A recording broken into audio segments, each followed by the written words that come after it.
우리가 주님께 나와서 신앙생활 하면서 주님의 은혜를 받아야 되고 주님의 돌보심과 주님의 축복을 받아야 되는데, 우리가 주님의 은혜를 받고 주님의 축복을 받을 수 있는 그 유일한 방법이 뭐겠느냐?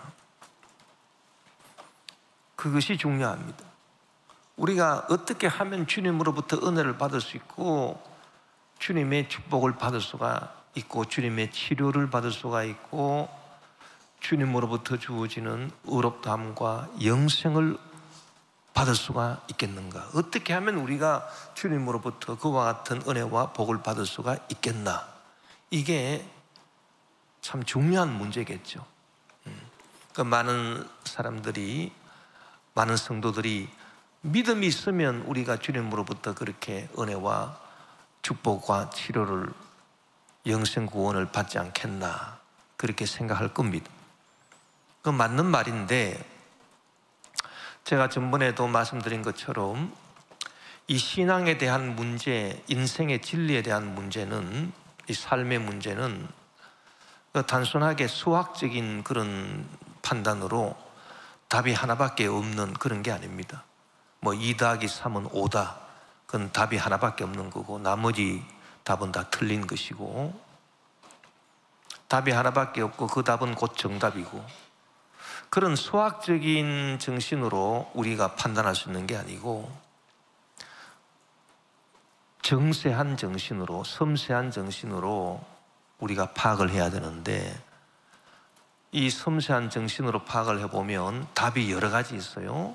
그래서 뭐 믿음이 있어야 하나님의 은혜를 받고 축복을 받고 치료를 받는다, 다 그것도 맞는 말이고, 하나님을 잘 경외해야 된다, 잘 섬겨야 된다, 뭐 그것도 맞는 말이고, 다 답입니다.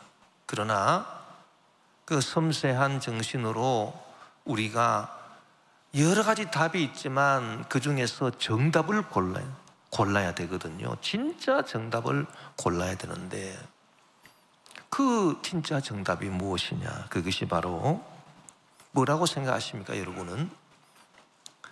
우리가 성경적인 진리를 연구하고 상고하고 해볼 때 정답은 뭐냐? 주님으로부터 불쌍히 여김을 받는 것입니다. 뭐 우리가 믿음이 있으면 주님으로부터 은혜와 치료와 축복을 받고 맞는 말이고, 우리가 주님을 뭐 잘 섬기면 그런 은혜와 치료와 축복을 받고 맞는 말이고, 다 맞는 말이지만 그러나 정답은 아닙니다. 정답은 주님으로부터 우리가 내가 불쌍히 여김을 받아야 됩니다. 그래서 사도 바울이 뭐라고 말했습니까? 로마서 9장 15절 16절에 보면 하나님은 모세에게 나는 은혜 베풀 자에게 은혜를 베풀고 불쌍히 여길 자를 불쌍히 여길 것이다 라고 말씀하셨습니다. 그러므로 하나님의 축복은 사람이 원하거나 노력한다고 해서 받는 것이 아니라 하나님께서 자비를 베푸셔야 받습니다.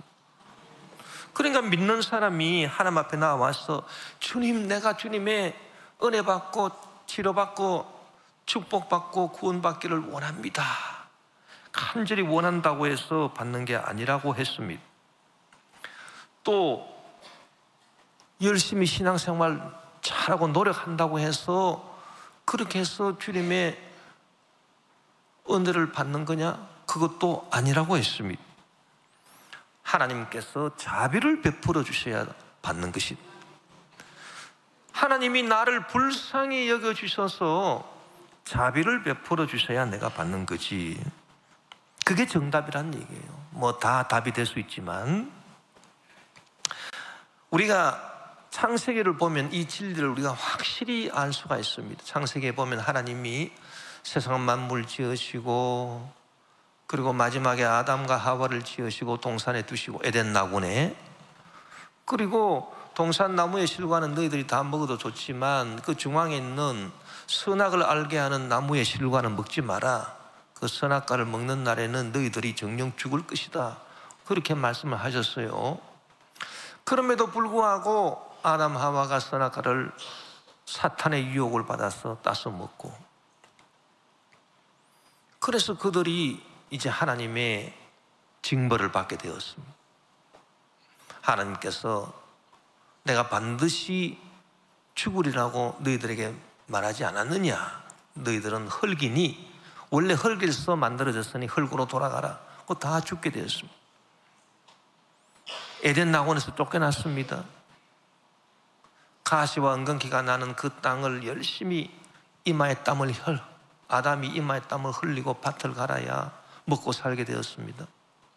하와는 해산하는 수고를 크게 더해서, 요새는 의학이 발달돼서 그런 일이 별로 없다 하더라도 예전에는 애를 낳다가 많이 죽었습니다.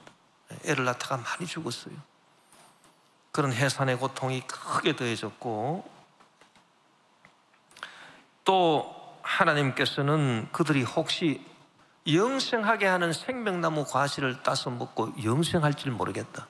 그래서 두루 도는 불칼, 화영금을 그 영생나무 주변에 두어서 사람이 근접하지 못하도록 화염금과 그룹 천사를 두어서 지키게 하셨다. 그런데 이 모든 것이 전부 다 징벌 아닙니까? 징벌입니다. 하나님으로부터 내려온 저주입니다. 징벌입니다. 그런데 유일하게 하나님께서 은혜를 베풀어 주신 게 있어요. 그게 뭐냐 하니까 창세기 3장 21절에 야훼 하나님이 아담과 그의 아내를 위하여 가죽옷을 지어 입히시니라. 이게 유일한 하나님의 은혜였습니다. 이거 어떻게 이런 은혜가 주어졌느냐? 하나님께서 아담 하와를 불쌍히 여기셔서 은혜를 베풀어 주셨는데 딱 하나 있습니다. 그들에게 가죽옷을 지어 입히셨다. 그들이 원래 선악과를 따서 먹고 범죄하고 나니까 그들의 눈이 밝아져서 자기들의 벌거벗은 수치를 가리기 위해서 무화과나무 잎으로 앞치마를 해서 입었는데 그것이 곧 시들어버리고 하니까 하나님이 그 모습을 보고 불쌍히 여기셔서 가죽옷을 지어 입히셨다. 여러분, 가죽옷이 그냥 생깁니까? 어린 양을 잡아가지고 그 어린 양의 그 가죽으로 그들에게 옷을 지어서 입혀 주셨다.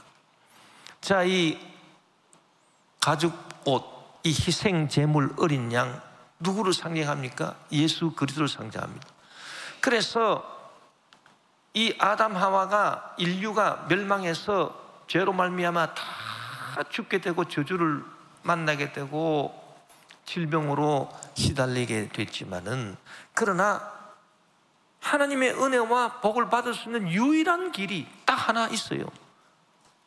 예수 그리스도, 하나님의 어린 양으로 이 땅에 오신 예수 그리스도의 희생을 통해서 하나님이 우리를 불쌍히 여겨주시는 그 불쌍히 여김을 받는 그런 성도들은 이제 하나님의 은혜를 받고 축복을 받을 수 있다는 것입니다. 그 일 하나밖에 없습니다. 그래서 여러분, 우리가 신앙생활을 하면서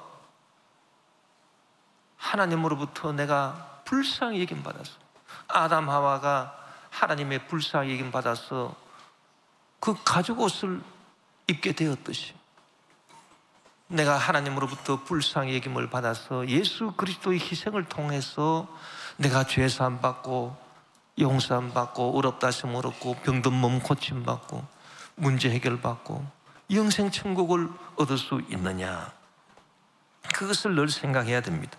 그래서 내가 주님으로부터 불쌍히 여김을 받아야 되지 않느냐, 이것이 주님의 은혜와 구원을 받는 유일한 길이다.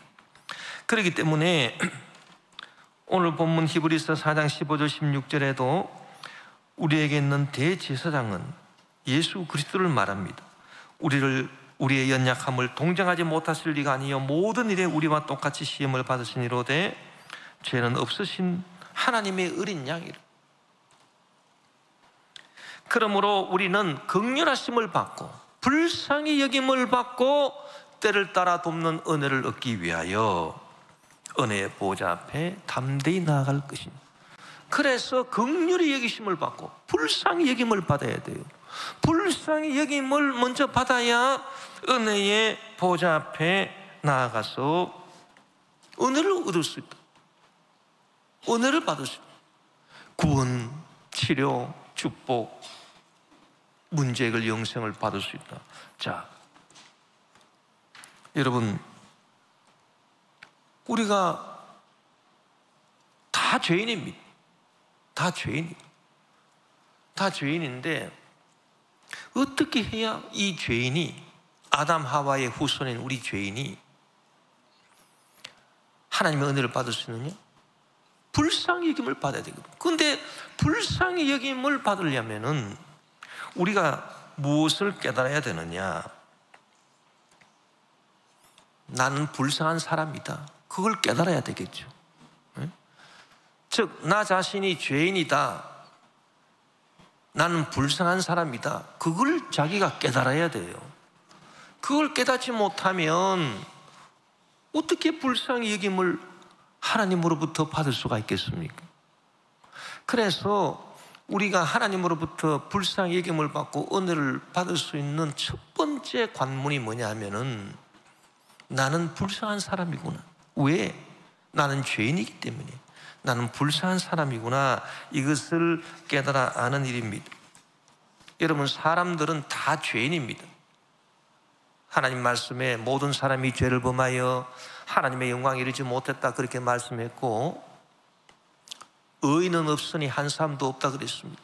그런데 우리가 성경적인 진리를 좀 더 자세히 연구를 해보면 죄인이 있는가 하면 악인이 있거든요. 악인. 그 죄인과 악인은 뭐가 다르겠습니까? 여러분 생각에는 죄인은 무엇이고 악인은 무엇이냐? 어떻게 여러분 이 둘이 서로 같은 거냐, 서로 다른 거냐, 어떻다고 생각합니까? 서로 다릅니다. 죄인은 용서받을 수 있는 가능성이 있는 사람을 죄인이라고 합니다. 비록 죄를 지었지만은 용서받을 수 있는 가능성이 있는 사람은 죄인이고요. 죄인은 죄인인데 용서받을 수 있는 가능성이 없어요. 그런 사람은 우리는 악인이라고 말합니다. 그럼 어떤 사람이 죄인이고 어떤 사람이 악인이냐? 나는 죄인이구나. 나는 불쌍한 사람이구나. 나는 불쌍한 죄인이구나. 이것을 깨달아 아는 죄인은 죄인입니다. 용서받을 수 있는 가능성이 그래도 있습니다. 나중에. 그런데 자기가 죄인임에도 불구하고 나는 죄인이 아닙니다. 나는 불쌍한 사람이 아니야. 난 죄인이 아니야. 난 불쌍한 죄인이 아니라고 그렇게 자기를 모르고 교만에 빠져 있는 사람은 악인입니다. 이 악인은 주님으로부터 불쌍히 여김받을 수 있는 가능성이 없고, 따라서 죄사함 받고 용서받고 치료받고 문제 해결받고 구원받을 수 있는 가능성도 없습니다. 죄인이 있고 악인이 있다. 여러분, 인류 역사상 가장 위대한 철학자, 첫 번째 철학자로 손꼽히는 사람이 누굽니까? 소크라테스 아닙니까? 그 소크라테스가 왜 위대한 철학자가 됐느냐? 방법이 간단합니다. 소크라테스는 만나는 사람들마다 진리에 대해서 물어봤습니다. 당신은 진리가 뭔지 아느냐? 그러니까 사람들이 자기들 나름대로 진리는 이런 것이다, 이런 것이다. 계속 묻습니다. 그러면 나중에는 이제 답변이 막히거든요. 그러면서 소크라테스가 뭐라고 얘기를 하냐 하면, 나는 진리를 모릅니다. 그러나 나는 내가 진리를 모른다는 그 사실은 내가 알고 있습니다. 나 자신을 알고 있습니다. 뭘 아느냐? 내가 모른다는 것, 내가 무지하다는 것, 나는 진리를 모른다는 것, 그 사실은 내가 알고 있습니다. 그런데 다른 철학자들, 소피스트들을 보니까 그 사람들은 자기들이 진리를 모르면서도 그 모른다고 하는 사실도, 진리를 모른다고 하는 사실도 모르고 있다는 거예요. 거기에 차이가 있다는 거예요. 그래서 소크라테스가 위대한 철학자가 된 겁니다. 아, 나는 진리를 모르고 있구나. 근데 내가 모른다, 그걸 내가 알고 있어요. 그 딴 사람들은 진리를 모르면서도 진리를 모른다는 그걸 모르고 있어요. 거기에서 완전 차이가 나버린 거죠. 진정한 철학자와 가짜 철학자들이 차이가 나버린 겁니다. 여러분, 우리 신앙생활에도 똑같이 적용됩니다. 내가 하나님 앞에서 죄인이구나 라고 하는 것을 깨달아 아는 사람, 그런 사람은 참 복받은 죄인이, 죄를 용서받을 수 있는 가능성이 있고, 회개하면 죄를 용서받습니다. 어린 양 예수 그리스도의 십자가 보혈의 은혜로 죄사함과 용서, 치료 문제 해결, 영생 천국을 얻을 수 있습니다. 그러나 자기가 죄인임에도 불구하고 죄인임을 알지 못하고 있는 사람들, 이런 사람들은 악인이다. 용서받을 수 있는 가능성이 없습니다. 구원의 가능성이 없습니다. 그러니 나 자신이 불쌍하고 연약한 죄인임을 깨달아 아는 것이 얼마나 이게 축복이냐. 우리가 성경에 보면 예수님께서 베드로를 처음 만났을 때 이 베드로가 정말 축복받은 이유가 뭡니까? 밤새도록 고기를 잡았는데 한 마리도 잡지 못해서 예수님이 그 배에 올라타셔가지고 깊은 데로 가서 그물을 내려 고기를 잡아라. 그래서 그물을 내렸더니 고기가, 그물이 찢어질 정도로 많이 잡혔다. 그것도 축복이지만 그보다 더 큰 축복이 있어요. 그게 뭐냐 하면 베드로가 그 기적을 체험하자마자 예수님 앞에 엎드려서 주여 나를 떠나소서, 나는 죄인이로소이다. 나는 죄인입니다. 자기 자신이 불쌍한 죄인임을 깨달아 안 거예요. 이게 큰 축복이에요. 베드로는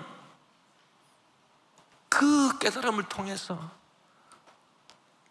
하나님의 축복을 받아서 예수님의 수제자가 되지 않았습니다. 수석사도가 된 겁니다, 여러분. 우리가 성경에 보면 예수님과 함께 십자가에 못 박힌 두 강도가 있었는데, 한 사람은 둘 다 악인이었는데 한 사람은 죄인이, 한 사람은 악인이라고 볼 수 있습니다. 결국적으로 보면 누가복음 23장 39절 41절에 보면 달린 행악자 중 하나는 비방하여 이르되, 누구를 비방했느냐? 예수님을. 네가 그리스도가 아니냐? 너와 우리를 구원하라 하되, 하나는 그 사람을 꾸짖어 이르되, 네가 동일한 정죄를 받고서도 하나님을 두려워하지 아니하느냐? 우리는 우리가 행한 일에 상당한 보응을 받는 것이니 이에 당연하거니와 이 사람이 행한 것은 옳지 않은 것이 없느니라 하고. 그러니까 두 행악자가 십자가에 예수님과 함께 같이 달렸는데, 그 중에 한 사람은 자기가 죄인임을 모르는 거예요. 그러면서 예수님을 비난하면서, 야, 너가 그리스도라니 너도 구원하고 우리도 좀 구원해봐라. 너도 십자가에 내려오고 우리도 좀 십자가에서 좀 내려줘. 그러고 예수님을 비방했다는 것입니다. 그러나 다른 행악자 한 사람은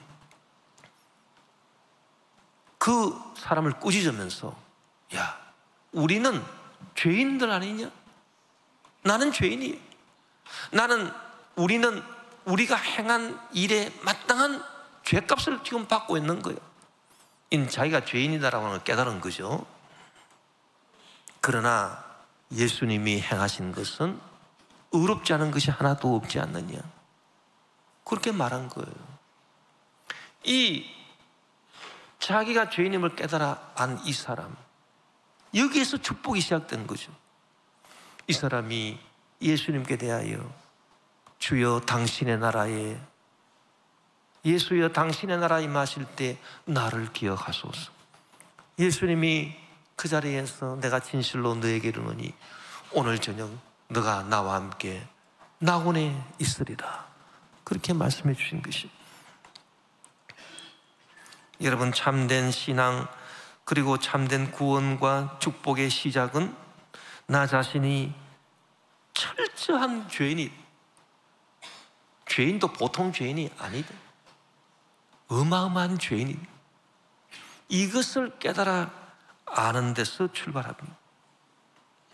우리가 다윗의 고백을 보면 다윗이 죄를 짓고 난 다음에 바세바와 간음하고 바세바의 남편 우리야를 죽인 후에 그가 선지자 나단의 지적을 받고 자기 죄를 고백할 때 뭐라고 고백했냐면요, 시편 51편 3절 5절에 물은 나는 내 죄가를 아오니 내 죄가 항상 내 앞에 있나이다. 내가 주께만 범죄하여 주의 목전에 악을 행하여 싸우니 주께서 말씀하실 때에 의로우시다 하고 주께서 심판하실 때에 순전하시다 하리이다. 내가 죄악 중에서 출생하였으며 어머니가 죄 중에서 나를 잉태하였나이다.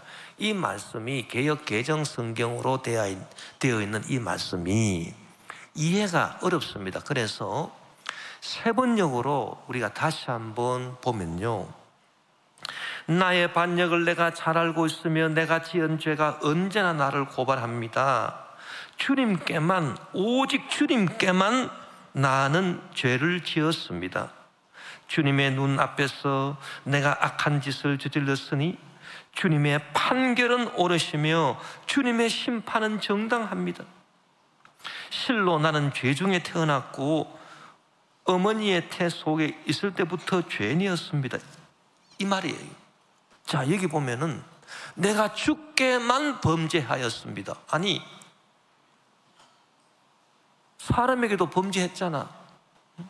간음도 하고 사람도 죽였으니 사람에게도 범죄했는데 그러면 사람에게는 범죄 안 하고 주께만 범죄했다, 그 말인가?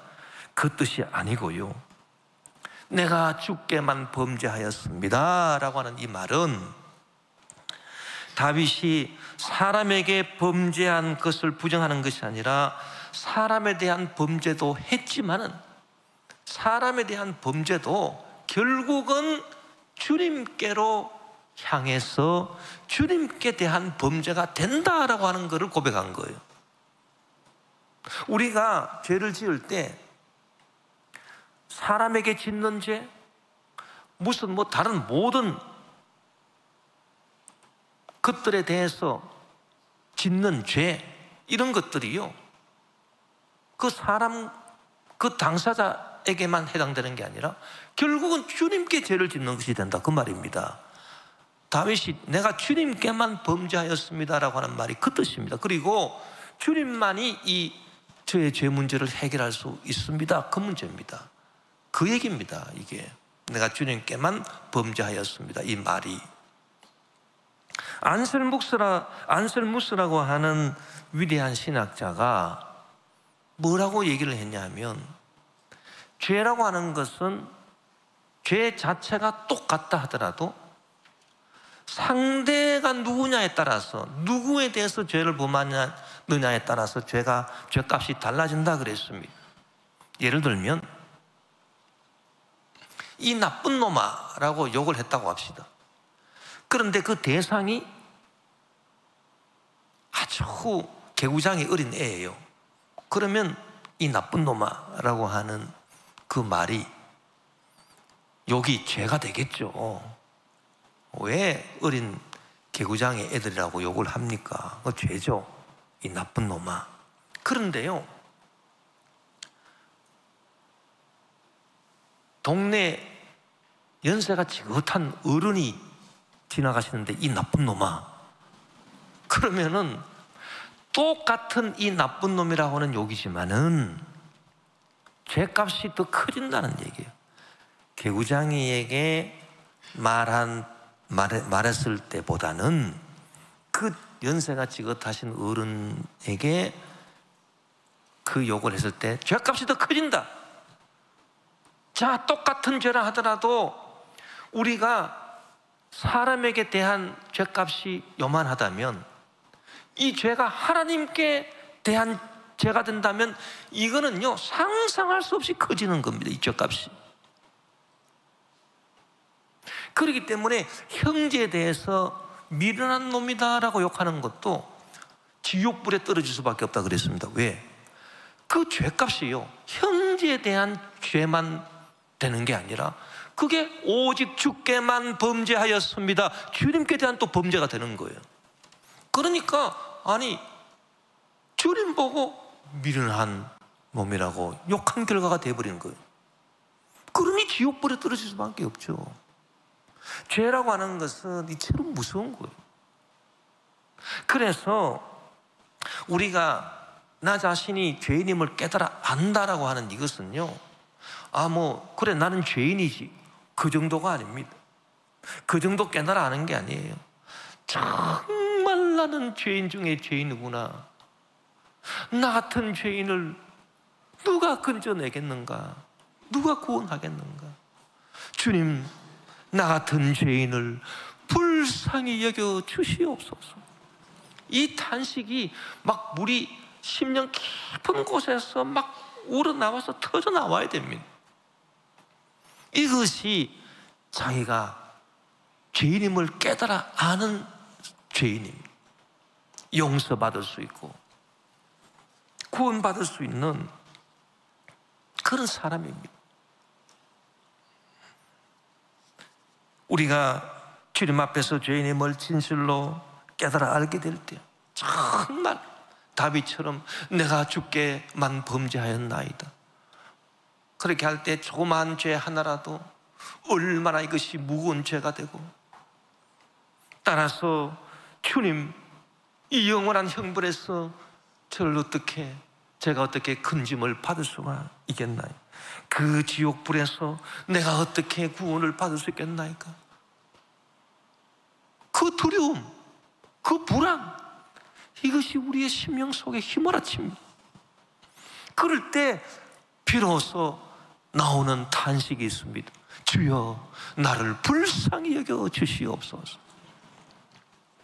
여러분, 이 주여 나를 불쌍히 여기소서라고 하는 이 탄식은요, 타인에 대해서 하는 말이 아니라 두려움의 마음으로, 그리고 주님의 자비를 간절히 바라는 마음으로 주님께 드리는 탄식인 것이요. 누가 주님으로부터 불쌍히 여김을 받을 수가 있겠습니까? 이렇게 먼저 자기가 철저한 죄인임을 깨달아 알고, 주여, 이 사망의 몸에서 누가 나를 건져내겠습니까? 주여, 저를 불쌍히 여기소서, 주여, 저를 불쌍히 여기소서 탄식하는 사람입니다. 성경에 보면은 자신이 불쌍한 죄인임을 깨달아 알고 예수님께 주여, 저를 불쌍히 여겨달라고 간구하는 사람마다 다 병고침을 받았더라고요. 누가복음 17장 11절 13절에 보니 예수께서 예루살렘으로 가실 때에 사마리아와 갈릴리 사이로 지나가시다가 한 마을에 들어가시니 나병 환자 10명이 예수를 만나 멀리 서서 소리를 높여 이르되, 예수 선생님이여, 우리를 불쌍히 여기소서. 나병 환자는 그 당시에 사람들과 가까이 하지 못하고, 사람들이 자기들을 알아보지 못하고 가까이 오려고 하면 부정하다, 부정하다, 부정하다 소리를 외쳐서 가까이 오지 못하도록 해야 되는데, 그러지 아니하면 돌로 쳐 죽임을 당해도 나병 환자들은 아무런 원망할 자격이 없는 그런 비참한 사람들이. 그러니 얼마나 불쌍하겠어요. 예수님께 주여 우리들을 불쌍히 여주십시오. 그들이 다 고침을 받았어요. 이뿐 아니라 예수님은 자신들을 불쌍히 여겨달라고 외치는 두 맹인을 고쳐주셨고, 여리고성에 그 태어날 때부터 소경이 되어 보지 못하던 디메오의 아들 바디메오의 그 눈도 고쳐주셨는데 그들이 다 똑같습니다. 다윗의 자손 예수여 나를 불쌍히 여기죠. 우리를 불쌍히 여기죠. 그 불쌍히 여겨달라고 하니까 예수님 고쳐주고, 마태복음에 보면요, 예수님께서 사람들을 민망히 여기시고 무리를 불쌍히 여겨주셔서 그들 가운데 있는 모든 병자들을 고쳐주셨다. 자, 우리가 어떻게 해야 병 고침을 받을 수 있느냐? 믿음이 좋아야 됩니다. 뭐 병 고쳐달라고 기도를 열심히 해야 됩니다. 다 정답은 아닙니다. 다 답이지. 주여 저를 고쳐주소서, 기도 열심히 해야 됩니다. 답입니다. 정답은 아닙니다. 주님이 나를 고쳐줄 것이다. 믿음을 가져야 고침받습니다. 답입니다. 정답은 아닙니다. 정답은 뭡니까? 병 고침 받는 정답은 주여 나를 불쌍히 여겨주십시오. 이게 정답입니다. 불쌍히 여김을 받아야 돼요. 우리가 이 섬세한 정신으로 정말 성령의 감동하심을 받아서 하나님의 진리의 말씀을 깨달아하는 것이 얼마나 중요한가. 많은 성도들이 이 주님으로부터 불쌍히 여김을 받지 못하거든. 그러니까 응답이 없는 거예요. 많은 성도들이 적극적인 신앙이 중요하다, 할 수 있거든요. 무슨 말이냐?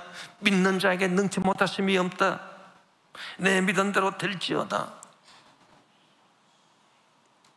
할 수 있다, 하면 된다, 해보자. 위대한 신앙이 필요하다. 정말 필요합니다, 여러분. 이 믿음만큼 좋은 게 어디 있겠습니까? 귀한 게 어디 있겠습니까? 그런데 그 할 수 있거든이 무슨 말이냐? 믿는 자에게 능치 못한 일이 없으니까 나도 믿음으로 하면 됩니다. 해보겠습니다. 이 믿음보다도 더 중요한 것이 뭔지 아십니까? 주님으로부터 불쌍히 여김을 받는 거예요. 그것이 어디에 나와 있느냐? 마가복음 9장에 나와 있습니다. 마가복음 9장에 보면은 귀신 들린 아들을 둔 아버지가 예수님께 나와서 예수님 내 아들에게서 귀신을 좀 쫓아내 주십시오.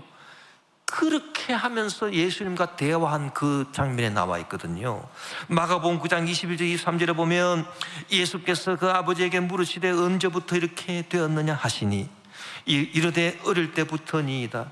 귀신이 그를 죽이려고 불간물에 자주 던졌나이다. 그 다음에 중요합니다. 그러나 무엇을 하실 수 있거든 우리를 불쌍히 여기사 도와주옵소서. 예수께서 이르시되 할 수 있거든이 무슨 말이냐? 믿는 자에게는 능치 못할 일이 없는 일. 그러니까 할 수 있거든이 무슨 말이냐? 믿는 자에게 능치 못할 일이 없다. 이 말씀이 나오기 전에 주여 우리를 불쌍히 여겨주셔서 무엇을 하실 수 있다면 해주십시오. 불쌍히 여겨주십시오. 이게 먼저 있었다 그 말이에요. 우리가 특히 우리 순복음 신앙 보면 할 수 있다, 하면 된다, 해보자. 그래서 참 좋습니다. 이 위대한 신앙입니다. 그런데요, 그렇게 할 수 있다고 막 적극적인 신앙을 외치는 분들의 그 마음 상태를 가만히 열어보면 나는 할 수 있어, 하면 돼, 내 믿으니까 예수님을 할 수 있습니다, 하면 됩니다. 그런데 뭐가 없는 줄 압니까? 내가 주님으로부터 불쌍히 여김을 받아야지 그 마음이 별로 없어요. 내가 주님으로부터 불쌍히 여김을 받겠다는, 주여 나를 불쌍히 여겨달라는 그 마음이 별로 없고, 나는 주님을 믿기 때문에 할 수 있습니다, 하면 됩니다, 해보겠습니다, 이 믿음만 갖고 있다면 그런 적극적인 믿음은 소용이 없습니다. 그거는 역사하지 않습니다. 그 믿음에도요, 그 자칫 잘못하면 그러다 교만이 되거든. 참, 그래서 실패하는 분들 저도 많이 봤습니다.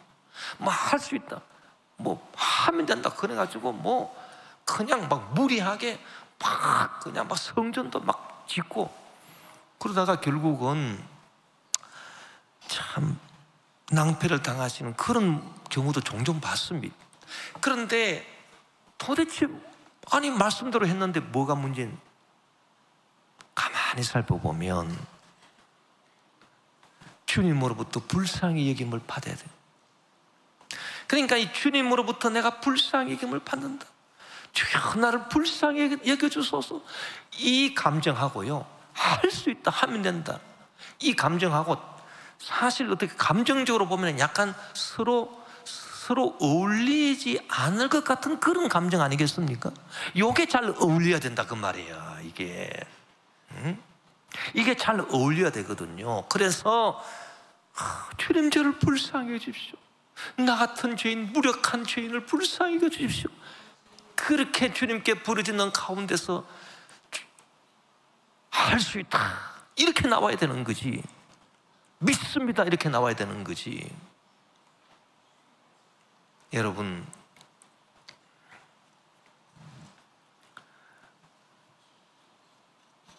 여러분의 마음을 섬세하게 잘 살피시기를 바랍니다.